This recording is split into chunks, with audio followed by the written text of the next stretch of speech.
নবীর পরে আর কোন রাসূল তিনি দিবেন না, তিনি শেষ নবী, তিনি আখিরি নবী। সুবহানাল্লাহ পড়েন। আবার মুসলিম শরীফের বর্ণনায় বিশ্বনবী চমৎকার এক হাদিস বললেন, তিনি বললেন, মাসালি ওয়া মাসালুল আম্বিয়া মিন ক্বাবলি কামাসালি রাজুলিন বানা বাইতান, আমার দৃষ্টান্ত আর আমার আগের সব নবীদের দৃষ্টান্ত ওই ব্যক্তির মতো যেই ব্যক্তি একটি ঘর বানিয়েছে। কি বানিয়েছে? চমৎকার, চোখ ধাঁধানো সৌন্দর্য দিয়ে এক ঘর। এই ঘরের ভুল ধরার মতো কোনো ভুল নাই। এত ডিজাইন, এত ইন্টেরিয়র ডিজাইন করেছে, লোকজন যেই আসে দেখে বলে বাহ বাহ। দেখে কি বলে? বাহ বাহ, এত সুন্দর ঘর। পুরো ঘরে কোনো ভুল নাই, কোনো খুঁত নাই, একটা জায়গা ছাড়া। সেটা হচ্ছে ঘরের এক জায়গায় ইটের গাঁথুনি দিতে যে এক জায়গায় একটা ইট পড়ে নাই, ওই জায়গা দিয়ে ফাঁকা, শীতের ঠান্ডা বাতাস ঢুকে। সুবহানাল্লাহ কইতে পারলেন না? বিষ্ণুই বললেন, আমার দৃষ্টান্ত আর সব নবীদের দৃষ্টান্ত ওই ব্যক্তির ঘর বানানোর মতো। যে ব্যক্তি সুন্দর ঘর বানালো, তার ঘর যেই দেখে সে বাহাবা বলে, কোনো ভুল নাই, কোনো খুঁত নাই, একটা জায়গা ছাড়া। দেখা গেল এক জায়গায় ইটের গাঁথুনি পড়ে নাই, একটা ইটা নাই। বিশ্বনবী বললেন, আনাল লাবিনা, আমি হইলাম ওই ইটা। আমার ওই জায়গায় সেট করে দিলে পুরো ঘরটারে পরিপূর্ণ করে দিবে কে? তাই আমি ছাড়া এই পৃথিবী অসম্পূর্ণ, অপূর্ণাঙ্গ। যখনই আমি এসেছি গোটা বিশ্ব পূর্ণাঙ্গ হয়েছে, ঠিক কি না? সহিহ মুসলিমের বর্ণনা, ফাআনাল লাবিনা, আমি হচ্ছি সেই ইটা। আনা খাতামুন নবিয়্যিন, আমি হচ্ছি সেই শেষ নবী। আমারও যখন ওই জায়গায় ওই গ্যাপটা সেট করে দেয়া হয়েছে, ওই ঘরের পূর্ণাঙ্গতা দান করেছে কে? আবার আল্লাহ বললেন, এক এক নবীরা আমি এক এক জায়গায় নবুয়তির বাউন্ডারি দিয়েছি। এক জায়গায় মুসা নবীর বাউন্ডারি, এই জায়গার বাউন্ডারি শেষ। আরেক জায়গায় শুরু হয়েছে সাইয়েদনা শুআয়ব আলাইহিস সালামের বাউন্ডারি, ওই জায়গার নাম মাদিয়ান। মুসা আলাইহিস সালামের নবুয়তির এরিয়া ছিল মিশর এলাকায়, শুআয়ব আলাইহিস সালামের নবুয়তির এরিয়া ছিল মাদিয়ান এলাকায়। আবার একই সময়ে এট এ টাইমে সাইয়েদনা ইব্রাহিম আলাইহিস সালাম ছিলেন এক এলাকার নবী, আবার আরেক দিকে লূত আলাইহিস সালাম ছিলেন আরেক এলাকার নবী। তার মানে এক একজন নবীকে নবুয়তির জন্য এক একটা এরিয়া ঠিক করে দিয়েছেন কে? কিন্তু আমার নবীর জন্য সীমায়িত, স্পেসিফাইড কোন এরিয়া আল্লাহ বেঁধে দিয়েছেন নাকি? আওয়াজ করে বলতে হবে, আমার নবীর নবুয়তির আলাদা কোনো বাউন্ডারি আছে? আল্লাহ বললেন, ওয়ামা আরসালনাকা কাফাতান লিন্নাসি বাশীরান ওয়া নাযীরা। নবী হে, আপনার জন্য আপনার নবুয়তির আলাদা করে ছোট্ট কোনো বাউন্ডারি নাই, গোটা বিশ্বটাই আপনার নবুয়তির বাউন্ডারি। আপনি শুধু সৌদি আরবের নবী না, আপনি শুধু মিশরের নবী না, আপনি শুধু বাংলাদেশিদের নবী না, আপনি শুধু আরবি ভাষাভাষীদের নবী না, আপনি শুধু সাদা চামড়ার লোকদের নবী না, আপনি শুধু পুরুষ মানুষদের নবী না, আপনি শুধু শক্তিশালীদের নবী না, আপনি গোটা বিশ্বের সবার জন্য নবী হয়ে এসেছে। খাতামুন নবিয়্যিন, উনি শেষ নবী। আমার নবীর পরে আর কোন নবী আসবে? সবাই বলেন, আসবে? তাহলে কোরআন প্রথম পরিচয় দিল, আমার নবী কি? রাসূলুল্লাহ। আওয়াজ করে বলেন না, আমার নবীর পরিচয় কি? রাসূলুল্লাহ। আমার নবীর দ্বিতীয় পরিচয় হচ্ছে উনি খাতামুন নবিয়্যিন, শেষ নবী। সিল মেরে দিয়েছেন আল্লাহ। চিঠির মধ্যে চিঠি লাগিয়ে সিল মারলে ওই চিঠি খোলা নিষেধ, যায় না। হাইকোর্ট থেকে রিট জারি করে কোনো বাড়ি যদি সিলগালা করে দেয়, কেউ খুলতে পারবে?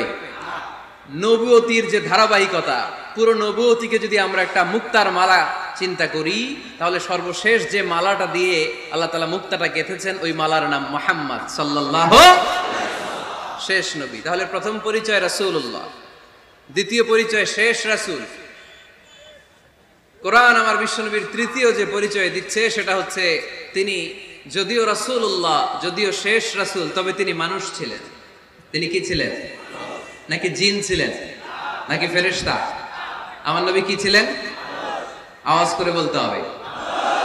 আকীদা, বিশ্বাস খালিস করে নেন, আমার নবী মানুষ ছিলেন, তবে আমার আর আপনার মতো সাধারণ মানুষ নয়, তিনি অসাধারণ মানুষ। তিনি যদিও মানব গোষ্ঠীর অন্তর্ভুক্ত, তিনি যেন তেন মানব নন, তিনি মহামানব। তিনি যদিও নবী, তিনি সাধারণ নবী নন, তিনি মহানবী। সুবহানাল্লাহ পড়বেন না? প্রথম বললাম কি আমার নবী মানুষ ছিলেন, কিন্তু সাধারণ মানুষ। অসাধারণ মানুষ, সুবহানাল্লাহ পড়েন। যদিও তিনি মানব, যেন তেন মানব না, তিনি মহামানব। যদিও তিনি নবী, তিনি মহানবী, ঠিক কিনা? তিনি আমাদের মতো মানুষ কোন সেন্সে? আমরা মায়ের পেট থেকে দুনিয়াতে আসি, প্রিয় নবীও এসেছেন। কথা বুঝতেছেন যুবক ভাইরা? বুঝতেছো? একবার ঠিক করে নাও, আজীবন এই মাসালা দিয়ে আগাইতে হবে সামনের দিকে, ঠিক কিনা? মানুষ আমাদের মতো কোন সেন্সে? আমরাও মায়ের পেট থেকে পৃথিবীতে আসি, প্রিয় নবীও এসেছেন। আমরা বিয়ে করি, প্রিয় নবীও বিয়ে করেছেন। আমাদের সন্তান হয়, প্রিয় নবীরও হয়েছে। আমাদের গায়ে আঘাত করলে রক্ত বেরোয়, প্রিয় নবীরও উহুদের ময়দানে দাঁত ভেঙে টকটকে লাল রক্ত ঝরেছে, ঠিক কিনা? এই সেন্সে তিনি আমাদের মতো মানুষ, কিন্তু সাধারণ মানুষ না, তিনি অসাধারণ মানুষ। তার তুলনা তিনি নিজেই। আমার নবীর মতো সুন্দর নবী পৃথিবীতে আছে? কথা বলেন। যাদের চেয়ে সুন্দর তুমি নবী আমার কামলিওয়ালা, যাদের চেয়ে সুন্দর তুমি নবী আমার কামলিওয়ালা, দু জাহানের বাদশাহ তুমি প্যারা নবী সাল্লে আলা, দু জাহানের বাদশাহ তুমি প্যারা নবী সাল্লে আলা, যাদের চেয়ে সুন্দর তুমি নবী আমার কামলিওয়ালা। সুবহানাল্লাহ পড়েন। অনেকে বলে নবীদের মধ্যে ইউসুফ আলাইহিস সালাম বেশি সুন্দর ছিল, কিন্তু আমার নবীর চেয়ে বেশি সুন্দর? বিষ্ণু বলতেন আনা মালিহ ওয়া আখি ইউসুফ সাবিহ, আমি হচ্ছি মালিহ, মিলহুন মানে লবণ, লবণ থেকে লাবণ্যময়ী। আমার নবী ছিল লাবণ্যময় সুন্দর, আর ইউসুফ আলাইহিস সালাম ছিলেন সাবিহ, ধবধবে সাদা সুন্দর। দেখতে ভাল লাগে কোনটা? এদিকে লাবণ্যময় সুন্দর, এদিকে সাদা সুন্দর, ভাল লাগে কোনটা? ইউসুফ আলাইহিস সালামের চেহারা দেখে মিশরের মেয়েরা এত সুন্দর নবী ইউসুফ আলাইহিস সালামকে দেখে লেবু কাটতে যে আঙ্গুল কেটে ফেলেছিল। কোরআনে এই কথা আছে না নাই? ওয়া কাত্তা'না আইদিয়াহুম, লেবু কাটতেছে, আর ওনারে দেখে লেবু কাটা শেষ, কিন্তু কাটা আর থামায় নাই, ওই এক টানে আঙ্গুল শেষ। এই কথা যখন আমাদের প্রিয় নবীর স্ত্রী আমাদের আম্মা জান আয়েশা রাদিয়াল্লাহু তাআলা আনহা শুনলেন, উনি বললেন, ও মিশরের নারীরা, তোমরা ইউসুফ নবীর চেহারা দেখে লেবু কাটতে যে আঙ্গুল কেটেছো, তোমরা যদি আমার স্বামী আমার নবী প্রিয় নবীর চেহারা দেখতা, তাহলে লেবু কাটতে যে আঙ্গুল নয়, কলিজাটা কেটে খান খান করে দিতা। আমার নবীর সৌন্দর্যের সাথে কারো কোনো সৌন্দর্যের তুলনা হতে পারে? তবে তিনি মানুষ ছিলেন। কি ছিলেন? আকীদা ক্লিয়ার? কথা বুঝতে পেরেছেন? এজন্য কোরআন বলে, কুল ইন্নামা আনা বাশারুম মিসলুকুম ইউহা ইলাইয়া আন্নামা ইলাহুকুম ইলাহুন ওয়াহিদ। ও নবী, আপনি বলে দেন, নিশ্চয় আমি তোমাদের মতোই মানুষ, কিন্তু পার্থক্য হলো আমার কাছে ওহী আসে, তোমাদের কাছে আসে না। ঠিক কি না? এখানেই পার্থক্য। তিনি অদৃশ্যের খবর জানেন, গায়েবের কথা, অদৃশ্যের কথা যতটুকু জানানোর আল্লাহ তাআলা বিশ্বনবীকে জানিয়ে দিয়েছে। বিশ্বনবী এটা জানেন, আমরা কি জানি? তাহলে আমাদের মতো উনি কি সাধারণ মানুষ? অসাধারণ মানুষ। সবাই বলেন অসাধারণ মানুষ। ইউনিক, আনপ্যারালাল, অসাধারণ, যার কোনো তুলনা হয়? ওনার তুলনা উনি নিজেই। সাইয়্যিদু বুলদি আদম, আদম আলাইহিস সালামের যত সন্তান পৃথিবীতে এসেছে, বিশ্বনবী বলেন এই সবার মধ্যে আমি সেরা। সুবহানাল্লাহ কইতে পারলেন না? বিষ্ণু ইসলাম বলেন গোটা বিশ্বের মানুষকে আল্লাহ দুই ভাগ করলেন। কয় ভাগ? এক ভাগ জান্নাতি, এক ভাগ জাহান্নামী। আমারে জান্নাতীদের মধ্যে ফেললেন, জান্নাতীদেরকে বিভিন্ন দেশে ফেললেন, আমারে মক্কায় ফেললেন। মক্কাবাসীদেরকে অনেক বংশের মধ্যে ফেললেন, আমারে কুরাইশ বংশে ফেললেন। কুরাইশ বংশে অনেক খানদান আছে, আমারে হাশিমি খানদানে ফেললেন। হাশিমি খানদানে অনেক পরিবার আছে, আমারে শ্রেষ্ঠ পরিবারে ফেললেন। আনা খায়রুকুম নাফসা আনা খায়রুকুম বাইতা, যে কোনো ক্রাইটেরিয়ায় হোক, মানদণ্ডে হোক, গোটা বিশ্বের মধ্যে আমি সেরা। চিল্লায় বলেন ঠিক কি না? ওয়ালা ফখর, কিন্তু এজন্য আমি অহংকার করি? বিশ্বনবীর মনে কোনো অহংকার ছিল? তিনি মানুষ ছিলেন, অসাধারণ মানুষ। তিনি মানব, কিন্তু মহামানব। সুবহানাল্লাহ পড়ে। নবীরে চিনতেছেন? নবীরে চিনতে পারতেছেন? বুঝতে পারতেছেন? কষ্ট হচ্ছে না তো? জিমায় পড়লেন মনে হয়? কষ্ট হচ্ছে? কষ্ট হইলে বললেন। তাহলে প্রথম পরিচয় কি ছিল? মাশাআল্লাহ। এই যে এটা ক্লাস, তাফসীর মাহফিলের ক্লাস। আমার যে কত ভালো লাগে ছোট্ট ছোট্ট ছেলেরা যখন এসে বলে, হুজুর আমি আপনার ক্লাসের ছাত্র। আমি বললাম, আমি আবার কই পড়াই, তুমি ছাত্র? ওই যে ইউটিউবে ওয়াজ করেন, আমি ওই জায়গার ছাত্র। অনেক বোনেরা আমাদেরকে কাগজে লিখে পাঠায়, হুজুর আমি আপনার তাফসীর ক্লাসের একজন নিয়মিত ছাত্রী। এয়ারপোর্টে ওই দিন এক ফ্যামিলি দৌড়ে আসছে, বলে হুজুর আমার পুরো ফ্যামিলিটাই আপনার ক্লাসের ছাত্র। আলহামদুলিল্লাহ, আমার জীবন ধন্য,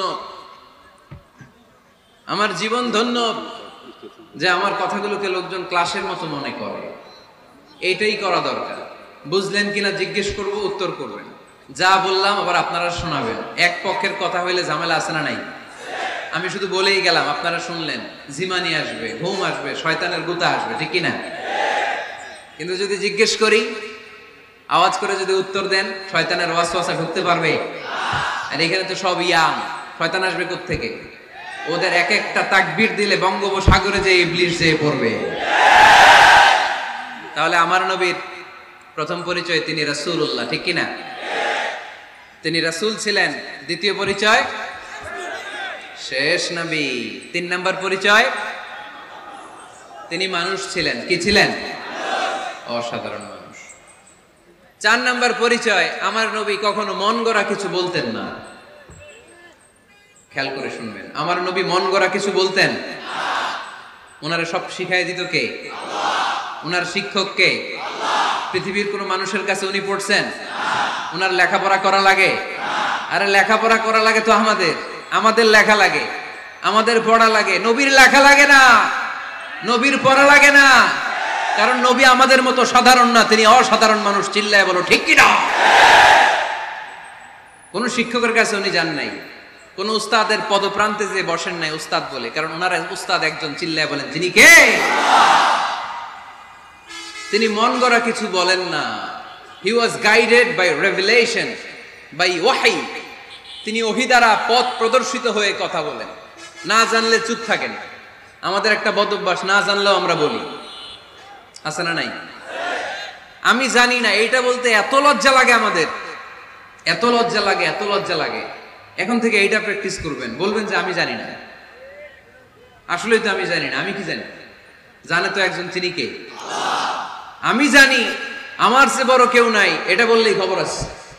এরকম বলে শয়তান, এরকম বলে কে? মুসা আলাইহিস সালাম ওয়াজ করতেছিলেন উম্মতের মাঝখানে। এক উম্মত দাঁড়ায় বলে, ইয়া নবী আল্লাহ, মান আ'লামু ফিল আরদ। হে নবী মুসা, একটা প্রশ্ন। কি প্রশ্ন? আপনি বলেন তো বর্তমান পৃথিবীতে সবচেয়ে বড় জ্ঞানী কে? এই স্টপ। আপনি বলেন তো সবচেয়ে বড় জ্ঞানী কে? মুসা আলাইহিস সালাম বলে আমি। মুসা আলাইহিস সালাম কি বললেন? আসলে ভুল বলেন নাই, কারণ যাকে আল্লাহ কোন এলাকার জন্য নবী বানিয়ে পাঠান, তাকে তো ওই এলাকার সবচেয়ে বেশি জ্ঞান দিয়েই পাঠান, ঠিক কিনা? কিন্তু আল্লাহ চেয়েছেন মুসা আলাইহিস সালাম এইভাবে না বলে যদি এরকম বলতো, আল্লাহু আ'লাম, আল্লাহ বেশি জ্ঞানী, তাহলে আল্লাহ বেশি খুশি হতেন। যখনই বললেন আমি, আল্লাহ ডেকে বললেন, মুসা নো, তুমি সবচেয়ে বেশি বড় জ্ঞানী না। ইযহাব ইলা মাজমাইল বাহরাইন, 2 সাগরের মিলনস্থলে একটা জায়গা আছে, ওখানে আমার এক বান্দা আছে যে তোমার চাইতেও জ্ঞানী। ইসমুহু খাদির, তার নাম খাদির, যারা আমরা বাংলায় বলি খিজির। খিজির আলাইহিস সালাম বলি না, আসলে ওনার নাম কি? খাদির। খাদির মানে এভারগ্রিন, সবুজ। উনি কোন জায়গায় বসলে ওইখানকার হলুদ ঘাসগুলো মুহূর্তে সবুজ হয়ে যেত। গাছপালা না জন্মালে ওদিক দিয়ে হাঁটলে সবুজ গাছপাতা জন্মাতে শুরু করত। তাই কখনো বলা যাবে না আমি সব জানি। সব জানে একজন, তিনি কে? আমার নবীর 4 নাম্বার পরিচয়, উনি মন গড়া কোনো কথা বলতে জানতেন। নবীরা মন গড়া কিছু বলে? কোন নবীর কথার সাথে কোনো বৈপরীত্য আছে? আপনারা এরকম কি শুনেছেন, এক নবী বলছে আল্লাহ আছে, আরেক নবী এসে বলছে না, আল্লাহ নাও থাকতে পারে? এমনকি কখনো হয়েছে কোন নবী এসে বলেছে আখেরাত আছে, আরেক নবী এসে বলেছে না, আখেরাত নাও হইতে পারে? কথা কম। তার মানে নবীরা মন গড়া বলে না, ফলে নবীদের কথার বৈপরীত্য নাই। কিন্তু কবিদের কথা